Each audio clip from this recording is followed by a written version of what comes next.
मेरा कारोबार डूब गया और मेरे दोस्त ने कर्ज के बदले मेरी पत्नी के साथ एक रात सोने को कहा। मैंने अपनी पत्नी को एक रात के लिए मना लिया और फिर मैं उसी के बराबर वाले कमरे में छुप गया। जैसे ही कुछ देर गुजरी तो मैंने उनके कमरे में झांक कर देखा।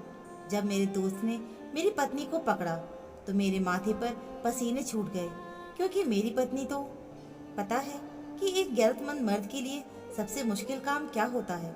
मर्द के लिए सबसे मुश्किल होता है अपनी ही पत्नी का सौदा करना, और मैं ये सौदा करने के लिए बहुत मजबूर हो गया था। मेरे सामने मेरी पत्नी लाल रंग की सिल्की साड़ी में क्या गजब ढा रही थी। उसके काले खुले लंबे बाल, उसके हसीन नैन नक्श हमेशा ही मेरा चैन लूट लेते थे। लेकिन उसका आज का बनाव श्रृंगार किसी और के लिए था, और सितम ये था कि मैं सब कुछ जानता था। मैंने उसे खुद इस बात की इजाज़त दी थी। मैंने उसके हुस्न पर एक नज़र डाली और अपनी आंखें झुका ली। मेरे दिल पर कैसी कयामत गुजर रही थी, ये मुझसे बेहतर कोई नहीं जानता था। बाहर मेरे दोस्त की गाड़ी खड़ी थी और ड्राइवर मेरी पत्नी के आने के इंतज़ार में था, ताकि वो उसे होटल के कमरे तक पहुंचाता। आज की रात शायद मुझ पर किसी कयामत की तरह टूटने वाली थी, लेकिन सुबह का सूरज मुझे सारे कर्जों से आज़ादी दिला सकता था। लेकिन ये रात तो कांटे नहीं कट रही थी। जैसे जैसे रात बढ़ रही थी, मेरी बेचैनी भी बढ़ती जा रही थी। लग रहा था कि सांस भी नहीं ले पाऊंगा। मेरी आंखों के सामने बस अपनी पत्नी का वो मासूम हंसी चेहरा था। मुझे अपने दोस्त की शरारत भरी हंसी सुनाई दे रही थी। मेरे कानों में अपनी पत्नी की सिसकियां सुनाई दे रही थीं। उस कमरे में उसकी बेबसी से बहते आंसू दिखाई दे रहे थे। मेरा दिल इस कदर बेचैन हुआ था कि मैं उठकर खड़ा हो गया। मेरा सांस पूरी तरह से फूल रहा था। मेरा दिमाग ऐसा हो रहा था कि फट जाएगा। मेरे लिए ये बहुत मुश्किल था कि मैं अपनी पत्नी को किसी और के साथ बर्दाश्त करता। इसीलिए मैं घर से बाहर निकल गया और अब मेरा रुख सीधा होटल की तरफ था, जहाँ पर मेरी पत्नी गई थी। जैसे जैसे मैं होटल के करीब जा रहा था, मेरे दिल के हालात और भी बदतर होते चले जा रहे थे। मेरी आंखों में जैसे कोई खून उतर रहा था। मेरा जी चाह रहा था कि अपने दोस्त का कत्ल कर दूं। कर्ज में पहले से ही डूबा था, कातिल भी बन जाता, लेकिन अपनी गैरत का सौदा नहीं कर सकता था। मैं होटल पर पहुंचा, सामने रिसेप्शन से दोस्त का नाम बताया और ये पूछा कि वो किस रूम नंबर में है। तो वो अजीब सी मुस्कुराहट के साथ कहने लगी कि उन्होंने आज रात के लिए स्पेशल रूम बुक कराया है। कैंडल लाइट के नाम से ये भी कहा है कि उन्हें डिस्टर्ब ना किया जाए। मेरे दोस्त का ड्राइवर कुछ एडवांस पैसे मुझे देकर गया था। मैंने कहा कि मुझे उसी रूम के बराबर वाला कमरा चाहिए।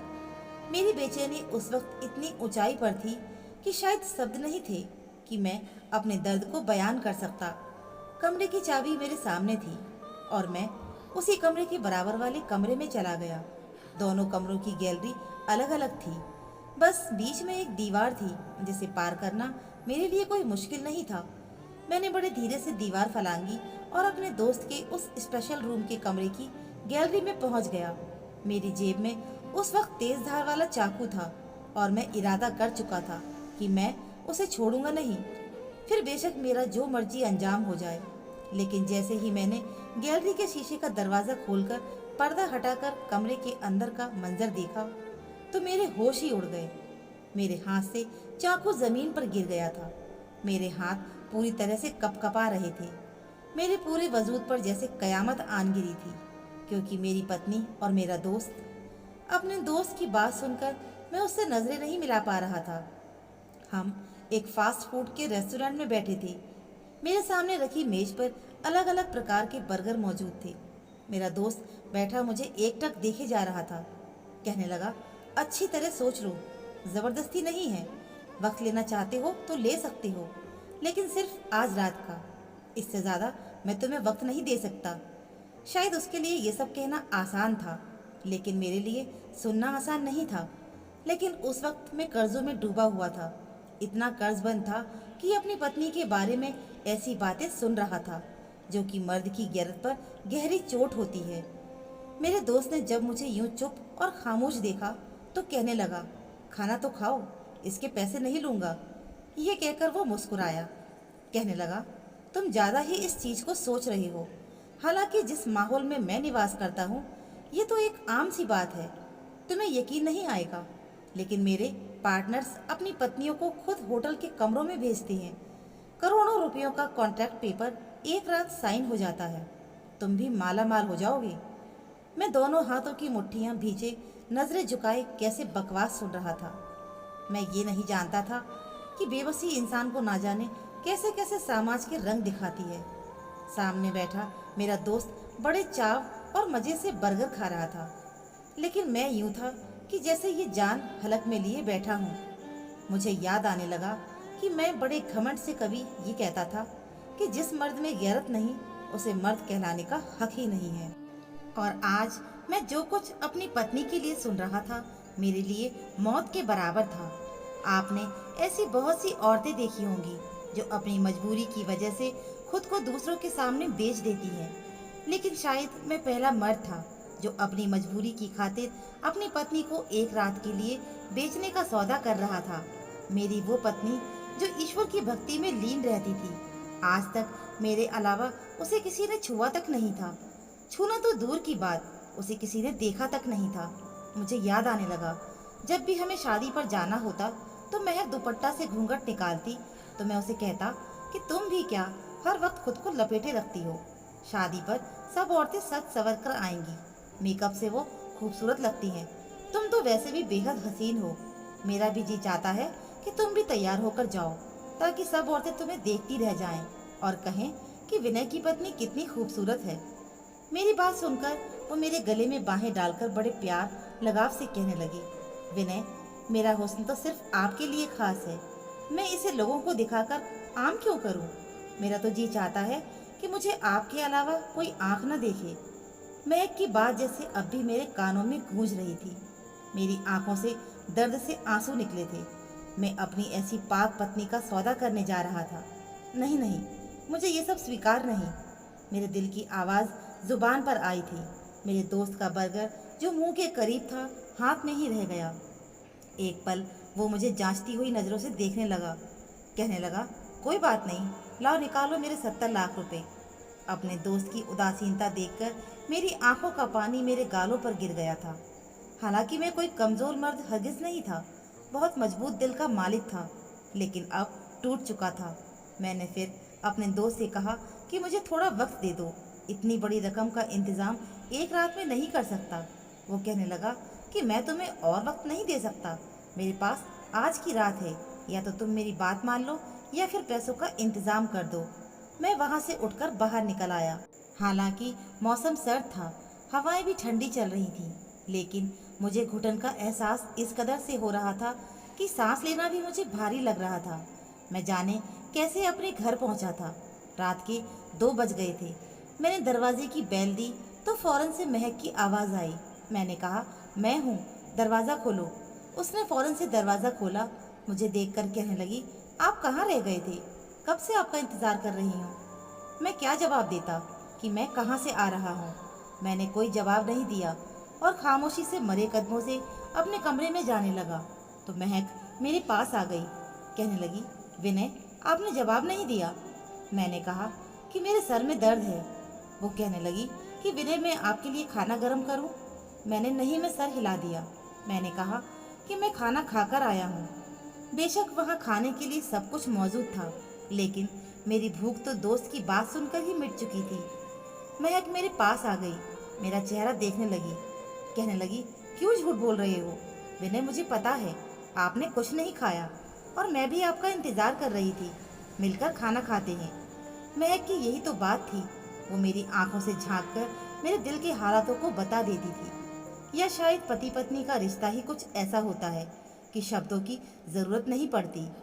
वो खाना गर्म करके ले आई। खाना क्या था, बस खाने के नाम पर सिर्फ हरी मिर्च और प्याज की चटनी थी और सूखी रोटियां। मैंने एक नज़र खाने पर डाली और दूसरी अपनी वफादार पत्नी पर, जिसने हर तंगी में मेरा साथ बड़े सब्र से और खामोशी से गुजारी थी। कभी मुझसे ये शिकवा भी नहीं किया था कि तुमने मेरे लिए किया ही क्या है। मैं महक का चेहरा देख रहा था। उसका वो हुस्न जो सिर्फ मुझ तक सीमित था, आज भी मेरे लिए गर्व के लायक था। जब महक ने मुझे खामोश बैठे देखा तो कहने लगी, आप खाना खाइए और सारी चिंता भूल जाइए। मैंने उसके हाथ से निवाला लिया। खाना उसी ने मुझे खिलाया था।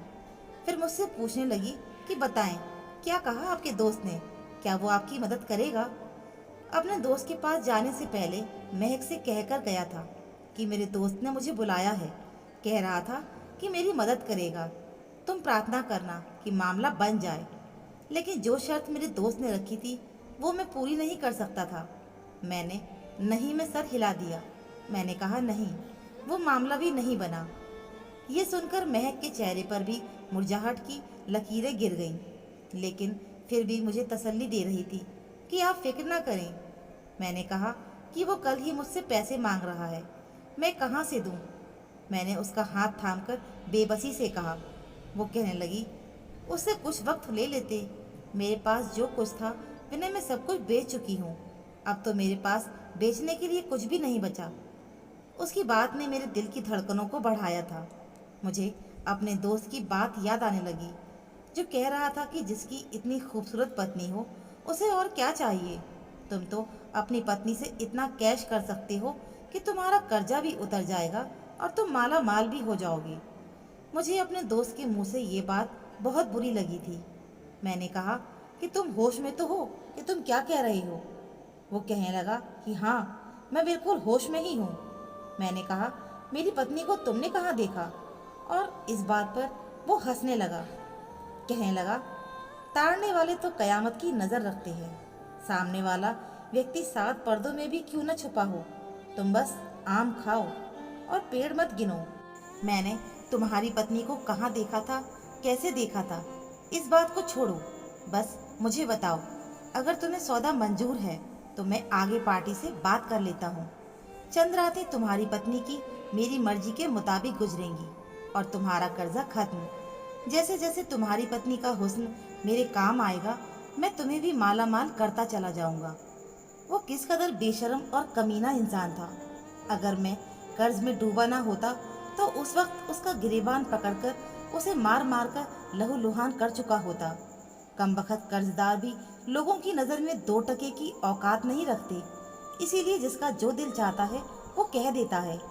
ज़रा सा टेढ़ा जवाब दो तो कहते हैं लाओ पैसे निकालो। रात को यही सोचते सोचते ना जाने कब मेरी आंख लग गई थी। लेकिन सुबह मेन गेट पर किसी ने बुरी तरह से हमारा दरवाज़ा धड़धड़ाया था। मैं और महक एकदम से उठ बैठे थे।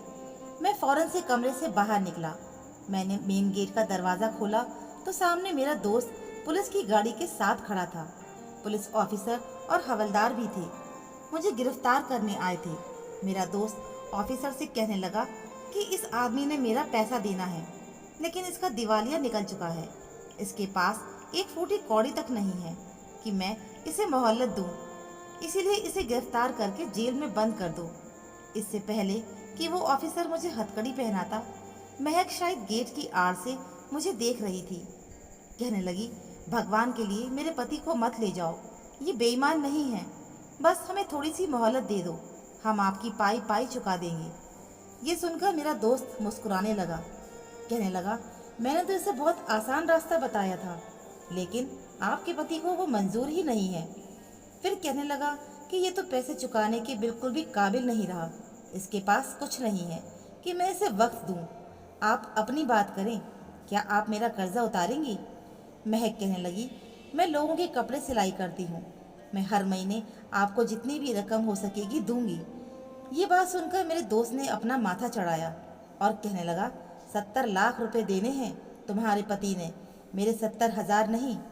फिर इंस्पेक्टर से कहने लगा कि भाई जाओ इसे जेल में बंद कर दो। ये सुनना था कि मेरी पत्नी दुपट्टे से अपना चेहरा छुपाए बाहर आ गई।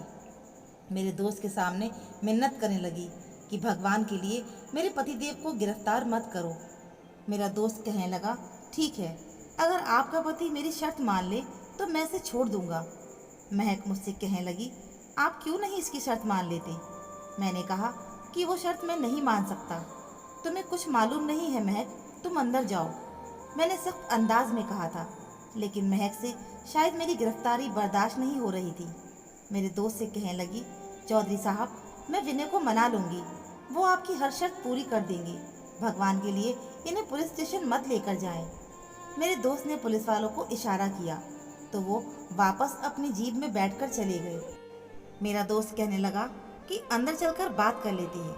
ये कहकर मेरे घर के अंदर दाखिल हो गया। उसके पीछे मैं और महक भी घर में दाखिल हो गए।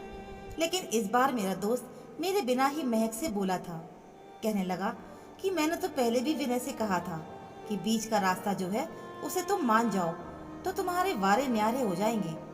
क्या है कि मैं पैसों के मामले में बड़ा घटिया किस्म का इंसान हूँ, अपना नुकसान नहीं कर सकता। वो बड़ी नीचता से अपनी आदत को जाहिर कर रहा था। महक कहने लगी, आप बताएं विनय को क्या करना है। मेरी दोस्त एक कमीनगी सी हंसी हंसते हुए महक को बड़ी ढीठ नजरों से सर से पांव तक देख रहा था।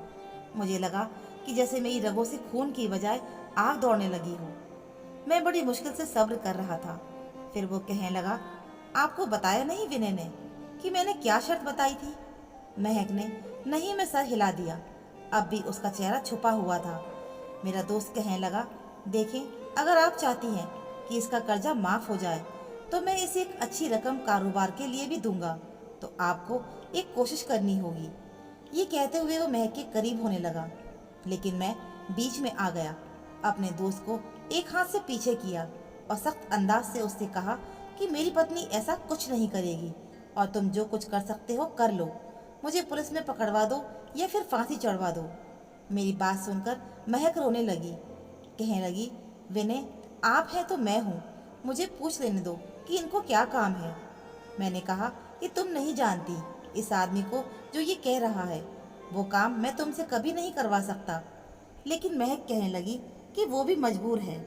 कहने लगी, मैं आपको कभी जेल की सलाखों के पीछे नहीं देख सकती। यही हुआ था। जब मेरे दोस्त ने महक को अपनी शर्त बताई तो कुछ पल तो वो फटी फटी आंखों से मेरे दोस्त को देखने लगी। उसके बाद एक नज़र मुझ पर डाली। मैं यूं ही था जो ज़मीन में गड़ चुका हूँ। मैंने फ़ौरन से अपनी नज़रें नीचे कर लीं। उसके बाद वो वहाँ नहीं रुकी, फ़ौरन से कमरे में चली गई। मेरा दोस्त कहने लगा कि अगर तुम्हारी पत्नी मान जाए तो मुझे बता देना, वरना फिर मैं पुलिस को ले आऊँगा। ये कहकर वो घर से चला गया। मैं कमरे में नहीं गया था और किस मुंह से जाता। 2 घंटे के बाद वो कमरे से बाहर आई थी। उसकी आंखें रो रो कर सूजी हुई थीं। खुद ही आकर मेरे पास बैठ गई। कहने लगी, आप अपने दोस्त को हाँ कर दें। मैंने हैरानगी से उसकी तरफ देखा। मुझे महक से इस जवाब की हरगिज़ भी उम्मीद नहीं थी। मैंने कहा, महक मैं ये बर्दाश्त नहीं कर सकता। मुझसे वो इम्तिहान मत मांगो जो मैं नहीं दे सकता। कहने लगी, मैं आपको जेल में नहीं देख सकती। और आप क्या समझते हैं, अगर आप जेल में बंद हो गए तो मेरे साथ क्या होगा। मैं अकेली घर पर वैसे भी असुरक्षित ही रहूंगी। महक की बात ठीक थी। अगर मैं जेल चला जाता तो पीछे से कोई भी उसके साथ कुछ भी कर जाता। वो कैसे अपना बचाव करती। लेकिन फिर भी मेरा इस बात पर दिल नहीं मान रहा था। कैसे अपने सामने अपनी पत्नी को मैं एक पाप के दलदल में धकेल देता और दूसरा कोई रास्ता मेरे पास भी नहीं था। हालात के मद्देनज़र मैंने अपनी गैरत को थपथपाकर सुला दिया और ये एक मर्द के लिए बहुत मुश्किल काम होता है। मैंने अपने दोस्त को फ़ोन किया और कहा मुझे उसकी शर्त मंजूर है और ये सुनकर उसकी आवाज़ चहक उठी थी। कहने लगा, तुमने वक्त रहते बड़ा अक्लमंदी का फैसला किया है। फिर उसने अगले ही दिन अपने ड्राइवर के हाथ एक तड़कता भड़कता जोड़ा मेरी पत्नी के लिए भेजा था, जिसे पहनकर उसके ड्राइवर के साथ किसी होटल के कमरे में जाना था। मैंने अपना रुख बदल दिया। महक के जाने के बाद मुझे चैन नहीं आया था, इसीलिए मैं भागता हुआ होटल पहुंचा। कुछ पैसे मेरे दोस्त ने एडवांस मुझे अपने ड्राइवर के हाथ भेजे थे। मैंने उसके बराबर वाला कमरा लिया और उसकी गैलरी में कूदकर जब अंदर झांक कर देखा तो मेरे होश ही उड़ गए। मेरी पत्नी मेरे दोस्त की बाहों में हंस रही थी। कहने लगी, मैं तो समझी थी कि कभी दोबारा तुम्हें देख ही नहीं पाऊंगी, क्योंकि विनय बहुत ही गैरतमंद किस्म का इंसान है। इसीलिए मुझे समझदार और अच्छी पत्नी होने का ड्रामा करना पड़ा ताकि उसे मुझ पर शक न हो जाए। मेरा दोस्त कहने लगा, देख लो मेरी अक्ल का कमाल। मैंने उसका सारा पैसा भी हथिया लिया और पत्नी भी। मेरा दोस्त मेरी पत्नी की बिखरी लट को ठीक करते हुए बोला। वो बेवकूफ़ ये समझता था कि उसे नुकसान हो गया, हालांकि ऐसा कुछ नहीं है। मुझे याद आने लगा कि मेरा दोस्त जब मेरे साथ पार्टनरशिप पर काम करने आया था तो मेरे पास बहुत पैसा था। फैक्ट्री उसकी थी, लेकिन पैसा मैंने लगाया था। हमने लाखों का कपड़ा खरीदकर फैक्ट्री के गोदाम में रखवाया था ताकि जल्द से जल्द बच्चों की गारमेंट्स को तैयार करके नफ़ा कमाएंगे। मेरे दोस्त ने मुझे बड़े बड़े ख्वाब दिखाए थे, लेकिन एक रात मैं सो रहा था, उसका फ़ोन आया। कहने लगा, विनय फैक्ट्री के गोदाम में आग लग गई है, जल्दी पहुंचो।